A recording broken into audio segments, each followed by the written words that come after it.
there, and welcome back to our rolling segment on Women in, empowering women in leadership in India and around the world. And our next segment is focusing on survivor voices and turning and what could be crushing experiences into opportunities for growth. How is that possible? Well, I'm going to introduce you shortly to a truly remarkable woman who's gone through an ordeal that would have crushed most of us, but not her, and also to two champions of women and other oppressed people. So, shall we get going? First off, let me introduce you to the two champions who are with me in the studio. We have at the far end Vivek Oberoi, who is a very well-known actor, but that's not why he's joining us today. He's also chairman and founder of his family charity, the Oberoi Family Office, and Srishti Bakshi, who walked the length and breadth of India and is going to tell us all about her experiences. She's also the director of Global Philanthropic. And the lady I really want to introduce everyone to, who's joining us live now from Bengaluru, Pragya, Prasun, Singh, who's the founder of Atijeevan Foundation. And I have a horrible feeling that the line to Bengaluru has frozen. Are you with us, Pragya? Can you hear us?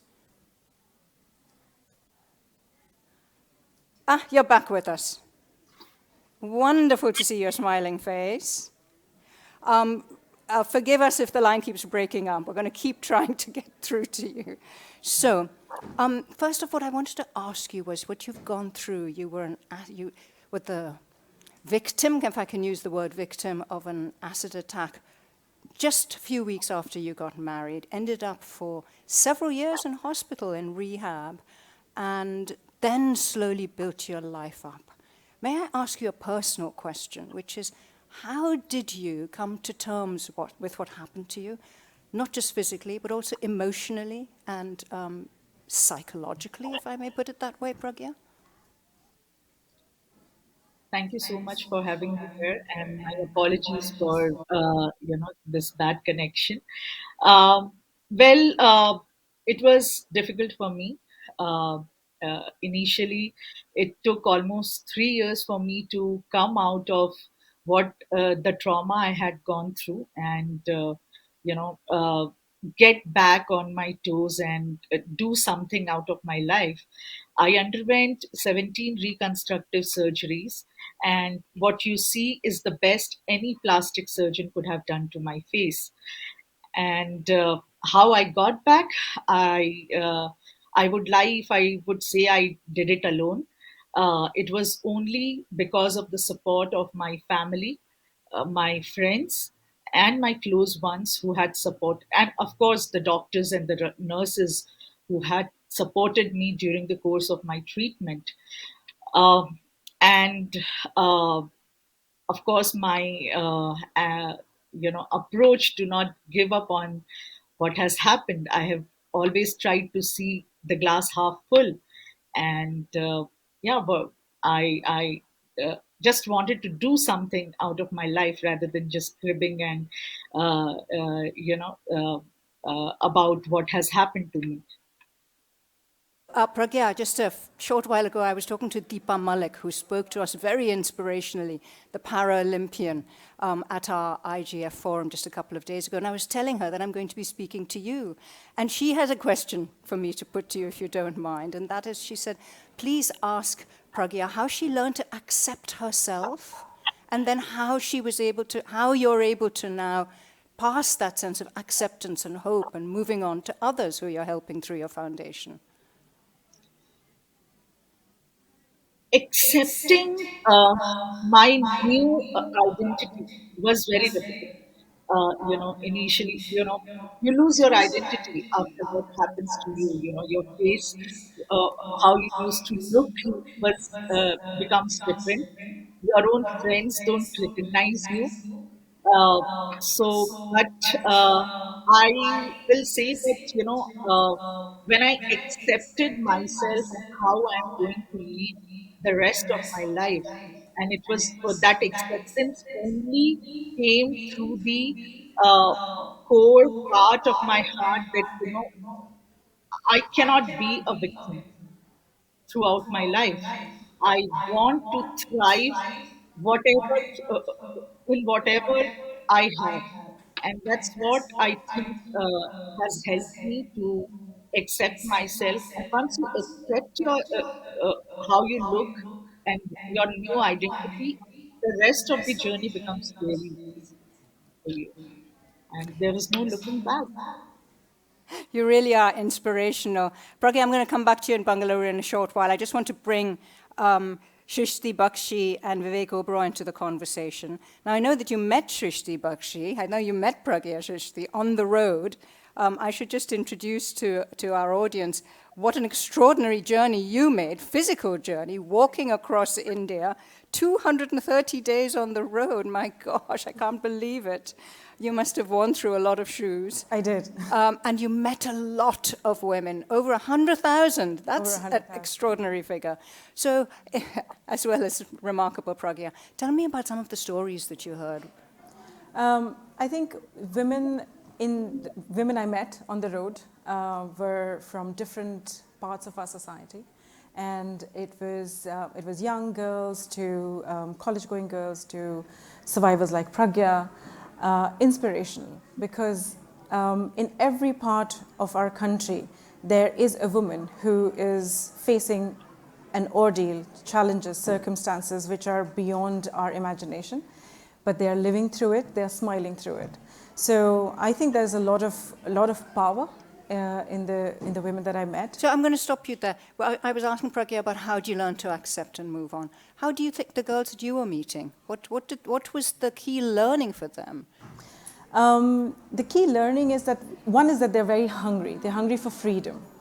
So everything for them is a negotiation, whether it's to study, whether it's for simple things like putting on a lipstick, putting on makeup. It's all something which they have to negotiate their way through. So when you grow up as a woman and as a girl in India, you learn to innovate. You learn to pivot on certain situations, and you also learn to take the beat. Yeah, grab the opportunities, no? Yeah. But so many people don't have opportunities, and that's where I wanted to bring you in. Vivek, your family charity has done a huge amount of work in many different areas, but I especially want you to talk to us about this platform that you've set up, Devi. Tell us what it stands for, I can't remember. But basically, it's about trying to rescue, find young girls and women who are subjected to human trafficking, terrible things. How do you find them, and what are you doing? How do you help them to find new lives? Well, it started out as a happy accident, and I think a lot of us are seekers, because if you feel like a victim any point in life, the only way you can transition from a victim to a hero is to be a hero to someone. So you start finding that someone that you can be a hero to. I came in from a time where I got a lot of success, I was winning a lot of awards in my career, and suddenly it evaporated because a bunch of people who had a lot of power in Bollywood decided, you're not going to work here anymore. We'll make sure that that happens. So I experienced a lot of frustration and pain and anger and felt like a victim, and I didn't know how to deal with it. And like, I believe women are the conscious keepers of society. My mom is somebody I really look up to. She's my hero. And she said, put your attention into being a hero to someone else, and you'll feel like a hero. You'll feel like a winner. And I accidentally chanced upon something that eventually became Project Devi, which started with rescuing a small bunch of girls, but then post-rescue wanted to do rehabilitation. I said, how do we empower them? We empower them with free food, free education, free healthcare, and their ability to think, now that the primary needs are taken care of, to start to think differently.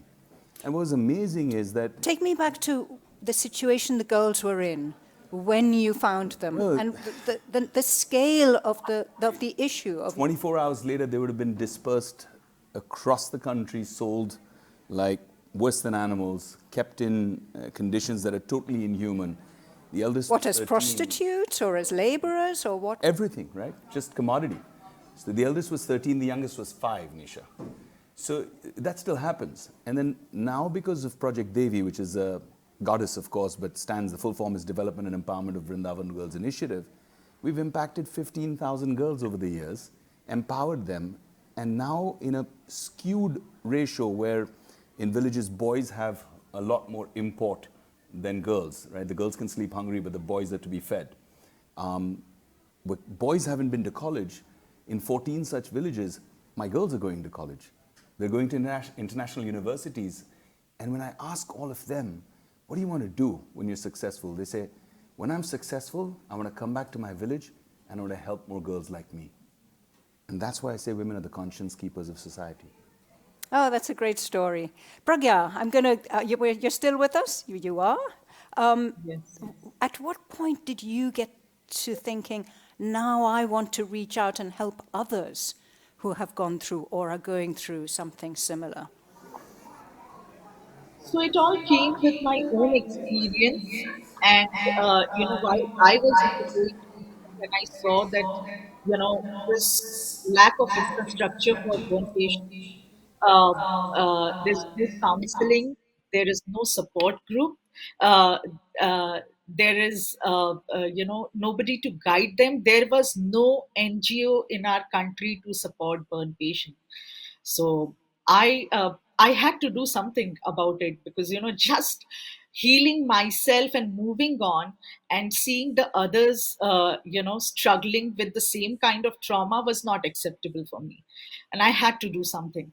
So I started Atijeevan to provide rehabilitation and empowerment to all the burn patients and acid attack survivors across the country. And how do they reach you? What are your messages to them? Give us your practical kind of messages and takeaways for them. So we have tied with 18 plus hospitals across the country.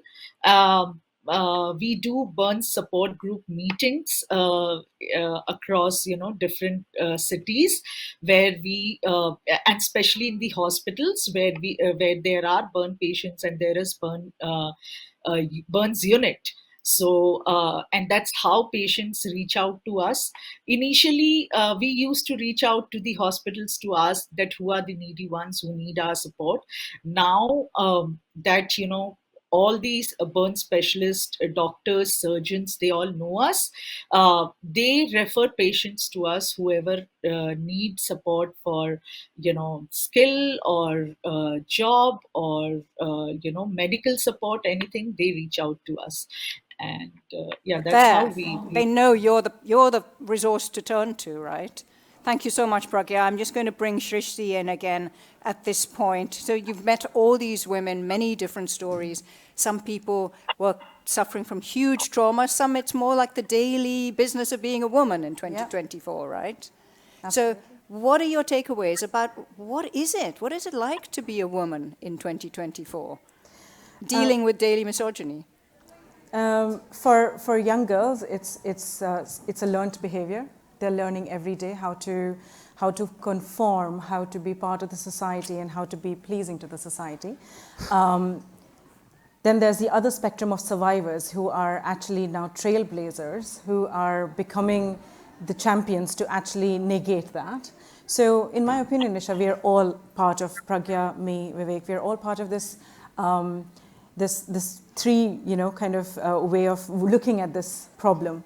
We are part of the world where there's an encounter, there's an envision, and there's an enable. So there was an encounter for you where this was it was a happy chance that Vivek came across those girls, right?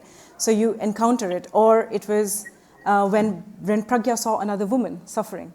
Then there was envision, because she became the role model that women want to follow now, or people who are in that survivor group want to look at. Enable is what we do or you do when you kind of give a woman a chance. Just support her for one little part of her life.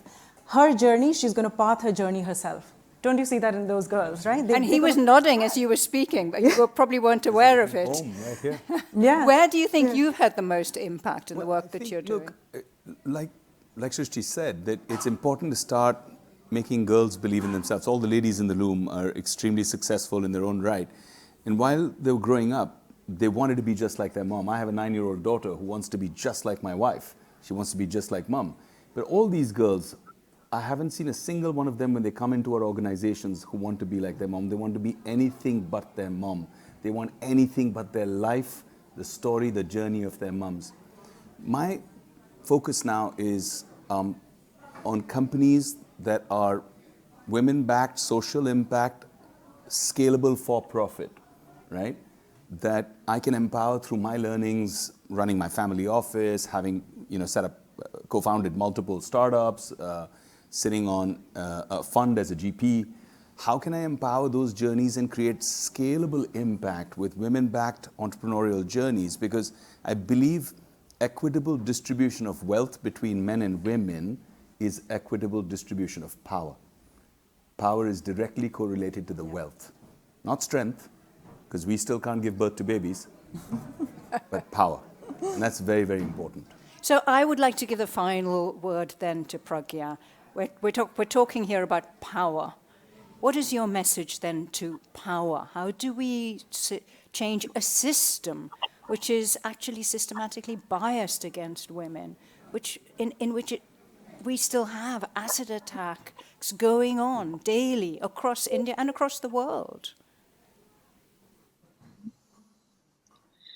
So as Srishti said that, you need to be the power, the force behind those women, and they'll achieve themselves what they want to do. And what I want to say is, you are more stronger than you realize, and your resilience is an inspiration, can be an inspiration for all around you. So, and doesn't matter you have scars or cuts on your face or anything, it cannot define you. What defines you is what you do after that.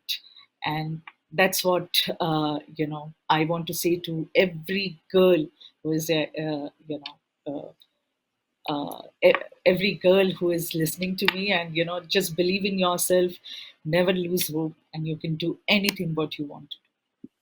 You truly are an inspiration. And I am going to pass that message to my own daughter this evening when I get home. Pragya, thank you so much for joining us from Bangalore, Srishti and Vivek. It's been such a pleasure having you with us at IGF 2024. Thank you, Nisha. Thank you. Thank you.